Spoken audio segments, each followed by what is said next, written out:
علیکم ورحمت الله وبرکاتہ. یو حدیث میں د نظر تیر شو نو ډیره مې خوښه وګڼله چې دا تاسو ټول ناظرین کرام ته پیش کم او الله رب کریم نه دعا غواړو چې موږ تاسو ټول د دغه وخت لپاره تیار وګرځئ. عزتمندو یو سوچ وکئ، یو سړی دی هغه د یو افسر مخې ته سباله پیش کیږي او هغه د یو خبرې په متعلقه د سره حساب و کتاب کوي، د ده به څه حالي؟ د یو جج مخې ته سباله څوک ودرېږي او پیش کیږي نو دی به څونه پریشانه غمزدی. عدی ابن حاتم رضی الله عنه نه امام بخاری مسلم رحمهم الله په خپل اسانید سره دا روایت را نقل کوي چې رسول الله صلی الله علیه وسلم فرمایي: ما منکم من احد الا وسيكلمه ربه. تاسو کې یو تن داسې نشته مگر هغه سره به د هغه رب خبرې کوي. تاسو سوچ وکئ چې رب العالمین موږ تاسو سره خبرې کوي په دغه وخت کې او په موږ تاسو باندې څونه پریشر جوړیږي. لا بیا دا چې لیس بینه و بینه ترجمان، دا الله او د دې بنده ترمنځ به څوک ترجمانی کوونکی نه وي. په خپله به هر انسان د خپلو کړو جوابدeh وي، د ټول زندګۍ او د ټولې ځوانۍ او د خپل ټولو اساسو او د خپل ټولو صلاحیتونو او طاقتونو د دې به جواب دی ورکوي د الله رب العالمین په بارګاه کې. خو لیکن منظر به داسې منظر نه وي لکه د دنیا د پیشۍ په شانتي یو منظر. دا انسان دی چې فینظر ایمن منه، دی به د خپل ښي اړخ کې وګوري، فلا یرا الا ما قدم، نه به ویني مګر صرف هغه نیک اعمال چې کوم د وړاندې مخکې ځان نه لیږلي. او دغه شانتي وینظر اشأم منه، د خپل ګس سایډ ته به وګوري، فلا یرا الا ما قدم، نه به ویني مګر صرف هغه چې کوم د وړاندې لیږلي څه بد اعمال د ده نه شوي دي، بدې خبرې ترې شوي دي.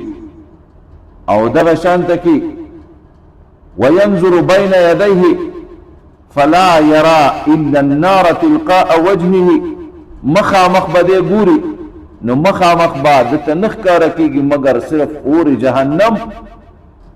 الله رب العالمین به دغه حال کې دی بنده سره خبرې کوي او هغه هور د دنیا د هور په شانتې نه دی، د دې نه او یا ګونه زیات سخترین هیبتناک هور دی چې هغه به د غټو غټو بنګلو په شانتې شغلي یو یو راغورځوي.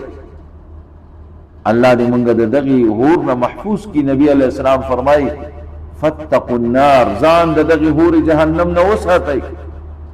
پس باندې به ځان ساتئ نو د هور جهنم نه د حفاظت بهترین او قوي ترین ذریعہ ایمان شرعي زده کول دي، صحیح اسلامی عقیده پیژندل، د هغې نه د بچاو بهترین ذریعہ د الله د حبیب اتباع، خپل مشال راه ګرځول دي، د الله د کتاب او د نبی علیہ السلام د فرمان تابعداري اختیارول.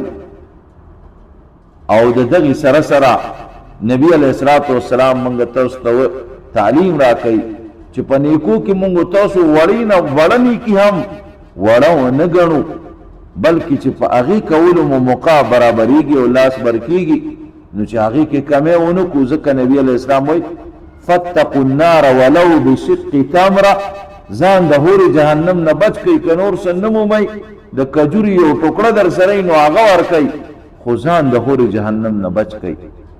بیا بعضې بندگان د الله داسې غربت او افلاس کې هم گیر وي، کله الله دې داسې افلاس نه محفوظ وساتي چې هغه د کجوري ټوکړې ورکولو استطاعت هم نه لري.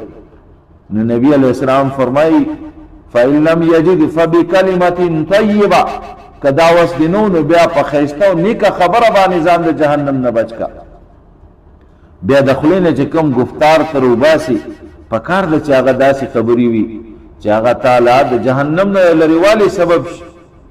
ډېر موږ تاسو په دې روجو کې د روجو لنډولو لپاره پردي عزتونه تار تار کو غیبت او چغلخوري خو مونږ تاسو ته څه شی ښکاري نه، تهمت او دارنګې پروپیګنډا بازي دا خو مونږ تاسو اړو څه شی ګڼو نه.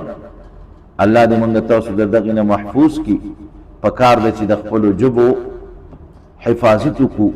نبی علیہ السلام بل حدیث کې وایي من کان یؤمن بالله والیوم الاخر، تاسو نه څوک په الله او په ورځ د آخرت ایمان لرونکی وي فلیقل خیرا، دی د خیر خبرې کوي، او که خیر خبره د خولې نه نه راوتنه او لیصمت بیا دې غلی کېني، نو بیا غلی کېناستل پکار دي. ورونو الله دې مونږ تاسو ټول الله د جهنم نه د ځان بچ کولو یو حرص یو سخت محبت دا را نصیب کی چې د ټول نه غټه خبره مونږ تاسو ته زمونږ ستاسو په ژوند کې دا جوړه شي چې څنګه به جهنم د هور نه بچ.